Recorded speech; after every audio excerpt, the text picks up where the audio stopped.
Di sini katakan the second law of thermodynamics states that process occur in a certain direction, not in just any direction.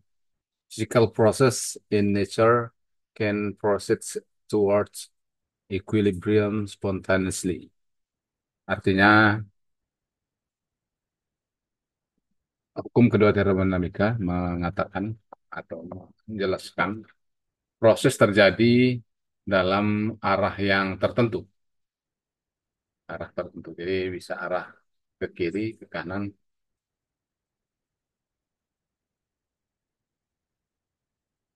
bentar ya.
Dalam arah tertentu, tidak hanya satu arah saja. Sorry, tidak dari arah yang banyak. Jadi dia tertentu saja, tidak bisa bolak-balik. Gitu. Proses fisik secara alami akan mencapai keseimbangan secara spontan atau secara eh, tiba-tiba. Sorry, ini bukan spontan, ini bukan tiba-tiba ya. Tadi eh, prosesnya akan terjadi secara alami menuju keseimbangan yang sudah tetap. Artinya kalau sudah panas contohnya kan dari yang panas dengan yang dingin dicampurkan nanti akan mencapai keseimbangan yang sudah tertentunya dan akan terjadi eh, secara apa ya? Boleh dikatakan secara tiba-tiba atau secara serentak. Misalnya ini water flow down eh, waterfall, sebuah air air mengalir dalam bentuk air terjun. Kemudian tidak akan air itu mengalir dari bawah ke atas gitu. Tapi terjun, waterfall, tidak water up misalnya. Kemudian gas expand from a high pressure to a low pressure. Nah, jadi gas itu kalau berekspansi atau mengembang pasti dari tekanan tinggi atau lebih tinggi ke tekanan yang lebih rendah.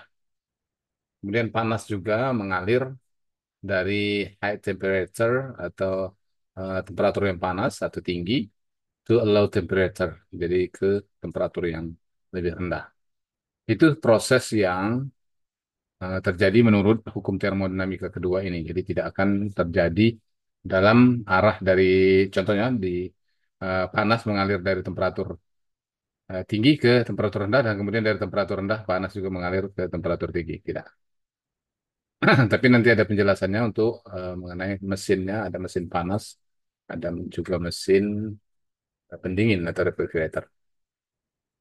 Sekali itu terjadi secara spontan, proses dapat terjadi sebaliknya, reverse.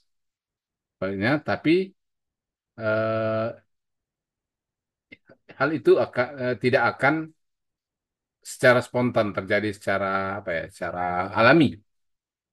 Jadi kalau terjadi misalnya pengaliran air dari tempat tinggi ke tempat rendah, bisa juga air dari tempat rendah ke tempat tinggi, tapi tidak bisa terjadi secara alami atau spontan, tapi memerlukan usaha.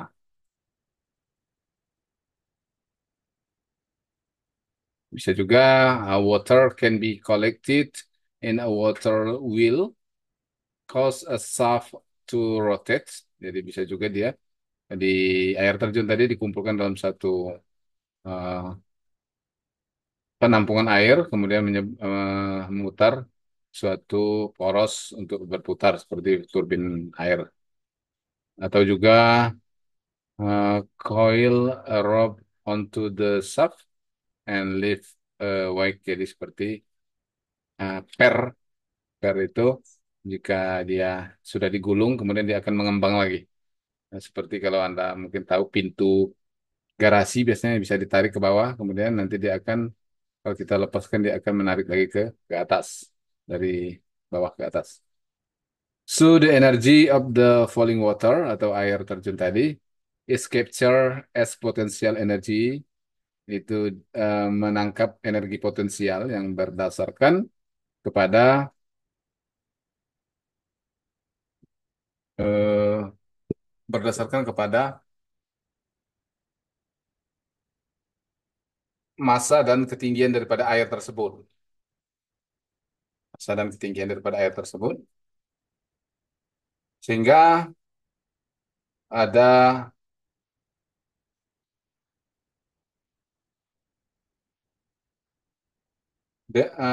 sehingga ada losses atau rugi-rugi yang terjadi dalam proses eh, termodinamika ini, atau dalam hal bentuknya berbentuk gesekan atau friction. Allowing the wake to fall, dia akan mengikuti air yang akan bergerak untuk jatuh. Allowing to fall, causing the shaft to rotate in the opposite direction. Jadi, sehingga menyebabkan sebuah turbin itu akan berputar, atau katakanlah sini poros turbin akan berputar.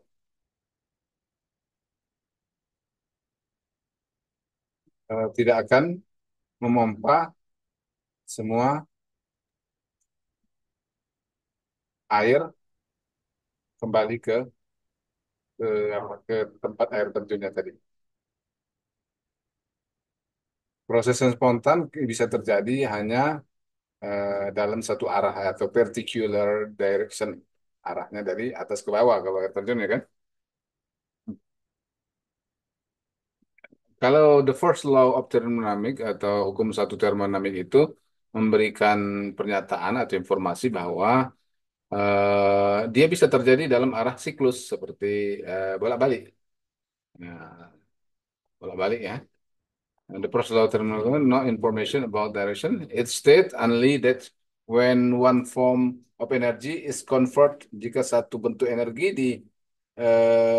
rubah menjadi bentuk yang lain, maka jumlah energi yang digunakan itu akan tetap dalam hukum pertama termodinamika itu.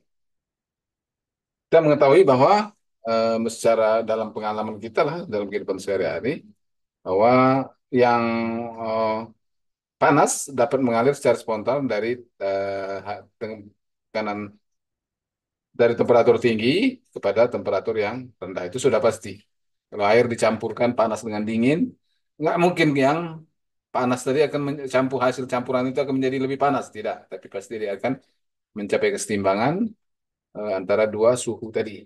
Pokoknya suhu maksimal pasti terjadi pada suhu akhirnya pasti di bawah pada suhu maksimal sebelum dilakukan pencampuran. Tapi panas mengalir dari temperatur yang rendah kepada temperatur yang lebih tinggi tanpa melibatkan energi untuk menyebabkan proses tidak tidak tidak mengkhianati atau merubah dari hukum yang pertama tadi. Kalau hukum pertama, the first law is concerned with the conversion of energy from one form to another. Jadi kalau hukum yang pertama itu cuma fokus dia mengkonversikan bahwa energi itu dari satu bentuk ke bentuk lain bisa berubah. Kemudian di hukum termodinamika pertama juga ada namanya Joule eksperimen atau percobaan Joule yang kemarin sudah kita perlihatkan bagaimana apa tuh gas diaduk dengan kipasnya disebabkan oleh arus listrik. Joule experiment saw that energy in the form, jadi bentuk energi dalam bentuk panas tidak bisa dikonversikan secara langsung atau secara sempurna menjadi kerja. Jadi kalau panas tidak bisa dikonversikan secara sempurna menjadi kerja semua. However, work energy can be completely convert into heat energy. Tetapi kerja itu dapat secara lengkap dijadikan menjadi panas, gitu kata. Evidently, heat and work secara jelas bahwa panas dan kerja tidak bisa interchangeable atau ditukarkan secara sempurna dalam bentuknya. Ketika energi transfer dari satu bentuk ke bentuk yang lain, ada penurunan degradation of the supplied energy, ada penurunan energi menjadi lebih kecil eh, daripada bentuk yang digunakan. Jadi kalau dari panas tadi kemudian dirubah menjadi kerja pasti ada yang terbuang. Kita akan melihat bahwa hukum kedua termodinamika bisa mengontrol keadaan yang mana energi yang bisa hilang tadi. Arah proses uh, mungkin bisa terjadi atau berubah, yang mana berapa banyak panas yang dikonversikan menjadi kerja bisa menentukan arah daripada prosesnya. Sebuah proses tidak akan terjadi hingga kedua hukum pertama dan hukum eh, kedua termodinamika itu bisa berjalan. Jadi hukum pertama dan kedua termodinamika itu pada benda yang sama dia bisa berjalan. Cuma mungkin interpretasinya yang menunjukkan bahwa hukum pertama seperti ini, hukum kedua seperti ini. Ada beberapa definisi dalam hukum termodinamika yang kedua ini. Eh, Pertama, head atau thermal reservoir atau reservoir panas. A head reservoir is a sufficiently large system in stable equilibrium. Reservoir panas adalah sebuah sistem besar yang eh, ter, ter apa? Sufficiently ini paling baik, kondisinya paling baik, kemudian dalam keseimbangan yang stabil. Yang mana dari eh, jumlah yang terbatas, panas dengan jumlah yang terbatas dapat ditransfer tanpa merubah temperaturnya. Jadi ada reservoir panas ini, panas itu bisa dikirimkan dari satu tempat ke tempat lain tanpa ubah temperatur atau isotermik.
Kemudian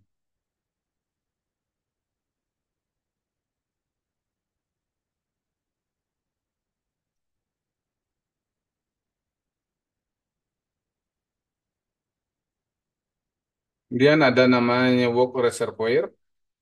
Work reservoir adalah eh, sistem besar tertentu dalam keadaan kesetimbangan yang stabil, yang mana dari sini, dari sini sejumlah kerja atau ya sejumlah kerja yang terbatas dapat ditransfer. Jadi dia mentransferkan kerja. Work reservoir ini mentransfer kerja kalau eh, reservoir tadi atau reservoir panas tadi mentransferkan panas. Kemudian thermodynamic cycle, a system has complete thermodynamic cycle, sebuah sistem telah menyelesaikan sebuah siklus termodinamik ketika sistem eh, bekerja atau berlangsung secara seri dengan proses dan kembali lagi kepada keadaan semula. Kemudian the properties atau zat yang mengalami siklus dan pada akhir dari siklus sama dengan ketika dimulainya. Ini terjadi pada PLTU ya, pembangkit listrik tenaga uap, di mana air dipanaskan kemudian menjadi uap air, kemudian menjadi air kembali setelah dia berproses memutar turbin.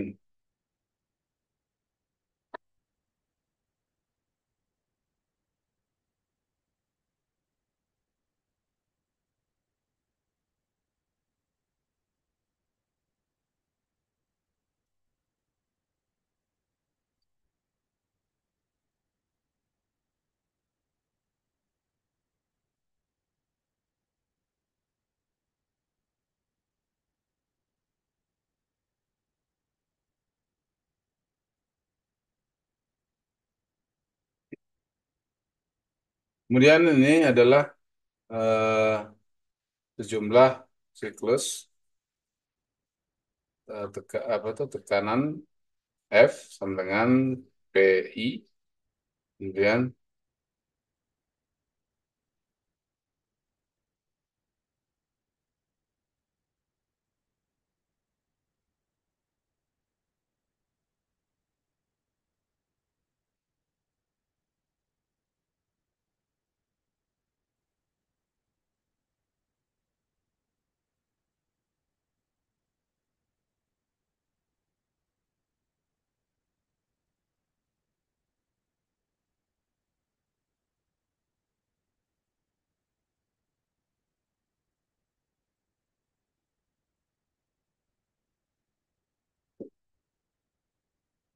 kemudian ada mesin panas.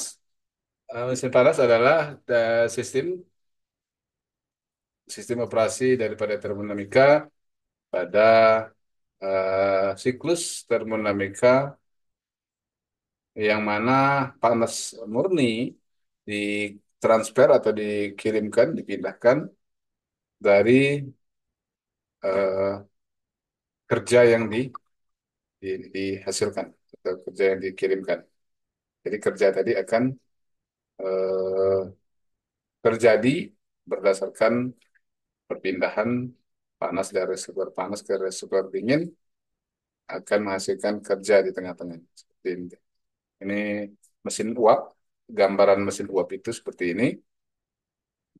Wah, ada boiler menghasilkan uap, super heater, kemudian dia akan memutar turbin, kemudian akan diembunkan lagi dari uap tadi, fasa uap menjadi apa kembali? Menjadi air kembali, kemudian dimasukkan ke pompa, dimasukkan lagi ke boiler, dan begitulah seterusnya. Ini baru yang namanya siklus tadi kan, dari air masuk ke boiler sampai di sini masih tetap air juga. Jadi air yang dibuat kembali dibentuk jadi air. Kemudian efisiensi termal, ada istilah efisiensi termal atau N thermal. The thermal efisiensi thermal adalah indeks dari performan dari kerja dan produksi yang dihasilkan pada suatu mesin yang merupakan perbandingan kerja output bersih dibandingkan dengan panas input. Jadi desired result per required input. Ini dia efisiensi dari sebuah mesin.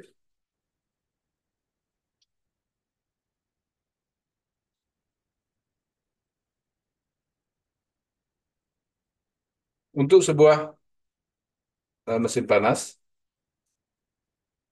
kerja yang dilakukan input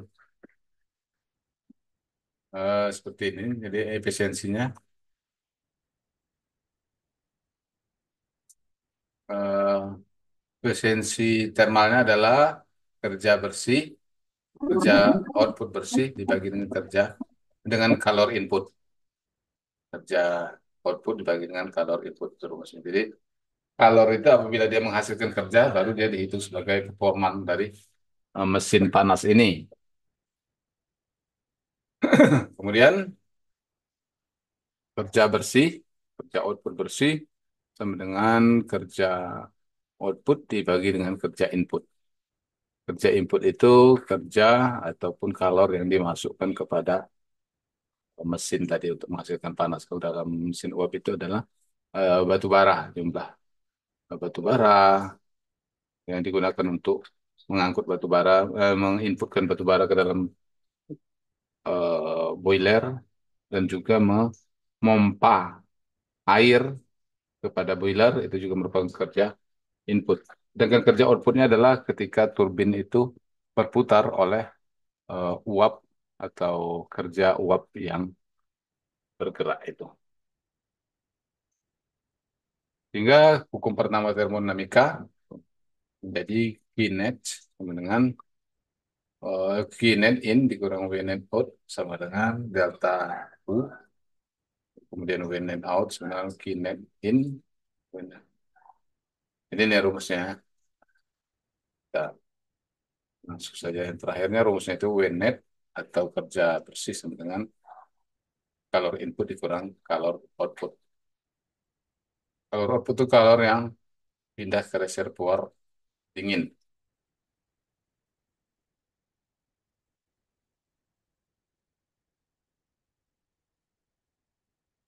Nah, ini gambaran yang bisa dipahami lebih mudah.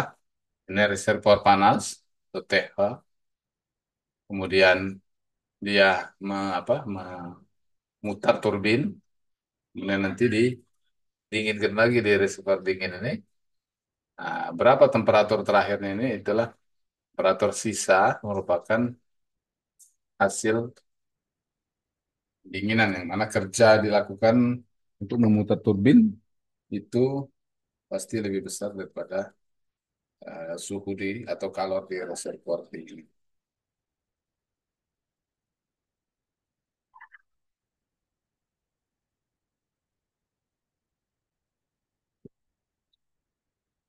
Kemudian thermal efficiency of the device itu menjadi N sama dengan 1 dikurang QLD bagi dengan QH. Ini ada contohnya, ini uh, diagramnya.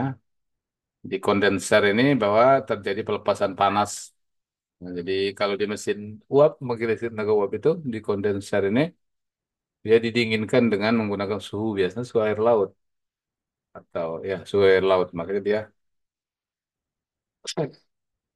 eh, coba saya mau tanya dulu. Kira-kira kenapa PLTU itu biasanya diletakkan di pinggir laut atau pinggir laut lah di PLTU. Kalian tahu nggak?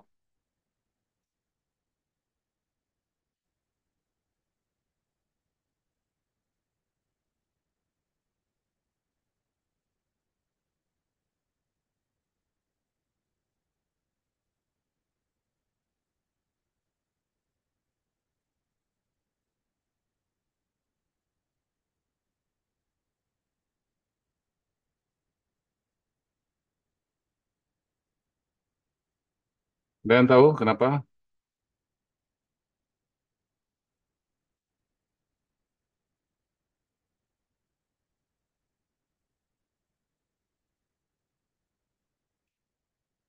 Untuk mendinginkan boilernya Pak, pakai air laut. Wih, siapa tadi itu yang jawab itu? Ronaldo Pak, Oh, Ronaldo. Kerjaan mana Ronaldo? saya kerja di PLN Pak. PLN. Iya, Di bagian apanya Ronaldo? saya di bagian kantor Pak. Oh, bagian kantor. Wajar lah nggak pernah turun ke boilernya itu kan. Sekali-sekali berpanas Betul di Pak, dekat boilernya itu. Hmm. betul. Kasihan operator itu kan. Nanti Iya. gajinya lebih besar pula gaji Ronaldo nih. Sementara dia berpanas-panas, nuangkan apa batu bara ke dalam boiler pakai skop enggak ya? Itu di film Titanic itu yang masukkan batu baranya pakai skop panas-panas. Tapi Iya, kalau di boilernya PLN enggak lagi lah pasti udah apa masuk sendiri gitu kan. tapi Betul kan Pak. Pak, izin Pak. Oh ya, Insan Rizky ya. Oke. Tapi Pak, kalau misalnya pun batu baranya jogging ke kanan dan ke kiri, itu batu baranya tetap jatuh juga Pak, tetap disekop juga Pak untuk pengisian ke bunkernya Pak, menggunakan sekop. Oh, nggak bisa sisanya itu entah disapu dibuang ke bagian yang lain lah gitu. Jadi Nggak bisa Pak. karena kan Itu tetap dikumpulkan di dalam di tempat konveyornya, langsung ke bunker juga Pak. panas nggak itu? Itu panas Pak. Jadi pakai baju apa tuh untuk ini kan kan nanti masak pula hati kita di dalam ini kan? Enggak Nah, Pak, kalau misalnya untuk yang operator-operator full handling itu yang operator Indonesia apa energi primernya itu biasanya pakai wear pack biasa aja Pak. mau pakai baju biasa? Wear pack biasa sama helm lah safety Oh, gitu ya Pak. Allah. Cuman dibantu sama tim cleaning gitu. Oh, ya kasihan juga ya. Kenapa Kak dikasih baju yang apa yang nah itu bisa dirancang juga dengan termodinamika ini baju Iya. adiabatik. Jadi artinya kalor tidak bisa masuk ke dalam katakanlah baju itu seperti wadah orang di dalamnya gitu kan. Jadi kalau bisa kayak termos lah. Kalor dari luar itu nggak bisa masuk karena kan bahaya juga itu kalau panas itu. Karena gini cerita saya pernah dulu lah waktu taman kuliah gitu kan belum Mm-mm. kerja saya jualan sate gitu kan. Saya jualan kan manggang sate itu kan dekat dengan sate itu panas. Ada sebulan habis itu saya kerja gitu kan. Di tempat kerja itu saya sakit gitu kan. Sakit Mm-mm. apa tipes. Katanya itu tadi karena saya sering manggang sate itu kedekatan panas ke apa ke badan itu gitu kan. Yang Ya. biasanya kan Pak yang kita hadapin itu bukan panas oke ya Pak. Terus yang paling berbahaya itu butiran-butiran partikel dari batu baranya itu Pak yang bisa masuk ke paru-paru. Oh iya Dan iya iya. dan Iya Rizky pun kan hampir 3 tahun juga Pak berkecimpung di PLTU Pak di iya Pangkalan iya. Susu Pak. Iya, iya. Itu jadi operator PLTU itu masuk yang bagian batu bara terkena paru-paru Pak. Oh ya Meskipun Allah. kita udah pakai masker yang 3M yang IS apa SNI itu Pak. Oh iya yang apa yang kayak astronot yang ada. Iya, yang eselon Oh kanan kiri itu Pak yang ada oh iya vakum iya. udaranya itu. Itu tetap masuk Pak Hmm. ke Oh, ke hidung hitam gitu Pak. Kalau misalnya apa lagi posisi jogging ke kanan ke kiri batu baranya tumpah-tumpah itu Pak. oh berarti halus sekali ya berarti ininya. Udah hampir sama Halus dengan Pak. partikel udara berarti ya. Iya, halus banget Pak. Oh, itu yang lebih ya betul, itu yang lebih berbahaya Mm, sebenarnya yang masuk paru-paru itu kan. Jadi iya, ini kan dia eh, ada beracun juga itu kan ininya apa? beracun Pak. Dia Terbu punya karbon itunya kan, iya karbon masih ada dioksida. karbonnya. Apalagi itu yang belum dimasukkan, yang belum dibakar itu kan? Belum lah Pak, itu murni dari Iya, tongkang itu kan, dari tongkang diambil, dikumpulkan ke pengumpulan batu baranya Pak kuliah itu. iya. Jadi kan pasti apa lebih beracun lagi. Sementara yang keluar dari cerobong aja yang udah dibakar itu aja masih Tetap, beracun katanya kan? tetap berdampak ke lingkungan juga itu kan Pak. Iya, banyak namanya fly ash atau apa namanya itu Ya, ya. play asnya itu. Iya. Dan Bapak tadi bilang kenapa PLTU memudah ke apa Di laut, di dekat laut. tempat-tempat di laut karena itu memudahkan satu untuk pengambilan Iya, pengambilan batu betul. baranya, yang kedua untuk Hah? proses perairannya Pak dengan Eh, di WTP itu ya kan Pak. Iya, Hmm, iya betul betul betul sekali. Jadi air yang laut itu. kenapa dia dekat laut itu, kalau saya pun cuma dapat dari orang-orang bilang juga lah cerita supaya ya sumber batu bara itu kan bisa diangkut dari laut biasanya, jadi dia mudah Iya, dimasukkan ke apa namanya ke ke pembangkit itu. dari tongkang ke pengumpulan kuliahnya itu Pak. Jadi yang kedua ya itu tadi itu kan ada proses Proses kon airnya ya air laut itu Pak. kondensasi tadi dia Dari juga air laut, di air air laut. asin menjadikan air tawar itu kan Pak. Jadi kan bisa pendinginan dia. Oke lah. Iya. Nah, ya hati-hatilah. Jadi masih di sana, masih di bagian batu bara itu. Enggak Pak, Rizky sekarang di PLTA Pak, di Bandung. Oh, udah di Bandung. Iya, iya, iya. Yalah, semoga pelancar lah karirnya dari Ya, makanya Pak. operator ya. Tapi sekarang di apa di apa ya, Indonesian Power itu ya yang Iya, Saya tahu. iya Pak di Indonesia Power Pak, tapi di kantor sekarang Pak, udah Oke. nggak di operator lagi. Ya, alhamdulillah. Oke, jadi tadi saya Rinaldo Mirza tadi. Oke, dia salah salah bilang. Nah, ini mendinginkan boiler kan. Boiler jangan didinginkan, kalau perlu dipanaskan gitu kan. Salah dia tadi. Agak keliru kan. Ya Pak, Oke. izin karena apa namanya kurang paham juga secara teknis kan karena belum tahu sistem kerja teman-teman di Oh iya PLTU kan. iya, iya. Tadi di kantor ya. Saya dapat gambaran juga tadi Bang Rizky sudah jelaskan juga kan. Iya Kalau iya. saya sepengetahuan saya dekat pinggir laut karena posisinya jauh dari pemukiman aja kan Pak. Iya betul betul juga Itu ya aja. supaya enggak. Nah, kalau secara teknisnya memang saya kurang paham juga. Iya, tapi kan jauh dari pemukiman pun pemukiman yang mendekat ke situ ya kan. Nah, Ya itu iya. memang betul lah. Iya. Lapangannya seperti itu emang. Nah, pertamanya dia jauh sengaja dibuat orangnya yang mendekat ke situ. Jadi gimana lagi lah ketika terjadi polusi, masyarakat sekitar pasti menuntut apa namanya itu CSR atau apa itu kan. Iya demo Pak, Ya, betul Pak. minta CSR. Iya. Oke, baiklah adik-adik. Ini permasalahan yang mengenai pas hukum termodinamika yang kedua. Jadi lebih ke di PLTU tadi. Jadi kalau di PLTU itu lebih nampak ya mana reservoir panas itu adalah boilernya, kemudian reservoir dingin itu adalah di kondensernya atau di kondensatornya yang mendinginkan uap setelah di dia memutar kipas atau baling-baling turbin tadi. Jadi, nah saya pun mau bertanya juga nih kalian, kembali lagi kita ke masalah mesin atau PLTU tadi. Kenapa dia harus didinginkan? Kan artinya kan kita harus eh, sementara tadi kalor batu bara yang digunakan untuk memanaskan boiler itu kan sudah tinggi, terus terakhirnya kita harus dinginkan lagi gitu. Jadi kan artinya sia-sia tadi batu bara yang kita gunakan untuk membakar suhu sampai ratusan derajat Celcius itu. Ketika setelah memutar turbin dia harus didinginkan lagi sampai dia mencapai suhu apa suhu kamar gitu, suhu kamar atau 25 derajat Celcius misalnya atau katakanlah 40 derajat Celcius gitu. Itu kira-kira kenapa ini? Ini yang praktisi di apa pangkalan susu tadi mana nih? Bang Rizky. Kenapa itu harus didinginkan lagi dia? Iya Pak, Kenapa ketika uap yang sudah memutar turbin, baling-baling turbin, setelah keluar dari turbin, dia harus didinginkan lagi. Padahal dia masih berbentuk uap gitu.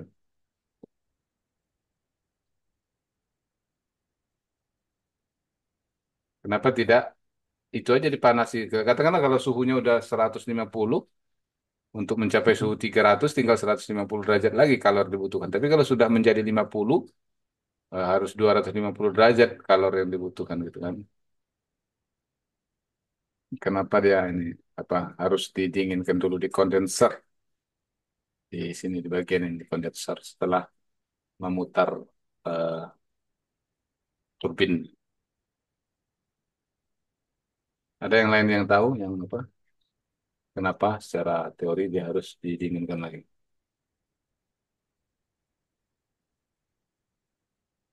Oke, nggak ada. Jadi itu digunakan agar pompa bisa menaikkan atau mentransferkan air ke dalam boiler tadi. Jadi kalau dia dalam bentuk fasa uap, maka pompa itu tidak maksimal bekerjanya. Ataupun kalau dia mau dipaksakan untuk mentransferkan atau menaikkan uap tadi ke boiler, maka dia membutuhkan apa en- kerja yang lebih besar.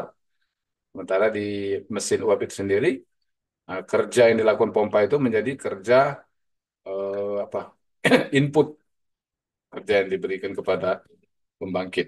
Jadi dia akan mengurangi efisiensi.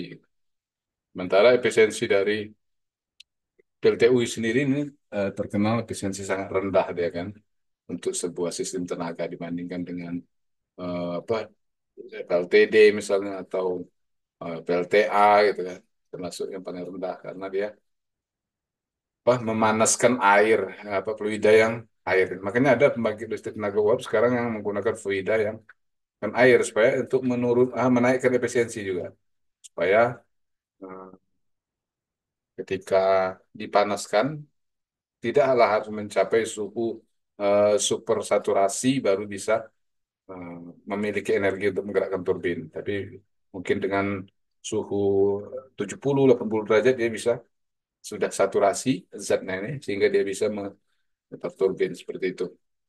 Ada namanya istilah organic Rankine cycle gitu kan. Jadi semuanya itu untuk menaikkan efisiensinya. Jadi kalau tadi uap yang keluar dari turbin kemudian kita mau pompakan dengan menggunakan pompa maka itu akan membutuhkan kerja yang lebih besar karena pompa itu tidak sama ketika dia memompakan air dengan memompakan fluida dalam bentuk uap.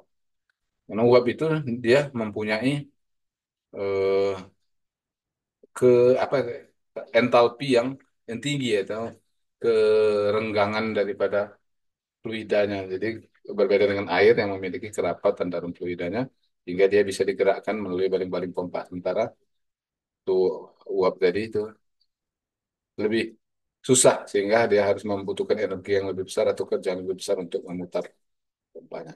Kira makanya eh, apa, harus didinginkan dulu dengan menggunakan kondenser dan itu lebih hemat, lebih tinggi efisiensinya dibandingkan memompakan dalam bentuk uap dalam boiler.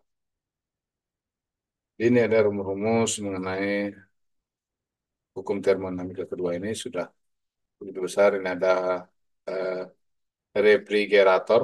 Jadi kalau mesin panas dia menghasilkan kerja keluar.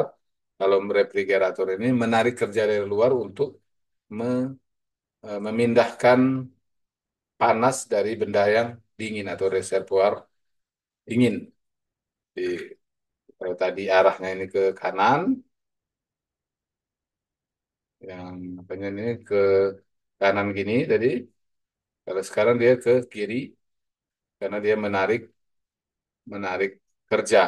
Makanya kulkas ataupun AC kita itu dia membutuhkan kipas yang berputar untuk memutar freonnya dan juga untuk memutar kipas menghembuskan atau head transfer mengambil panas dari ruangan kita untuk dibuang ke luar.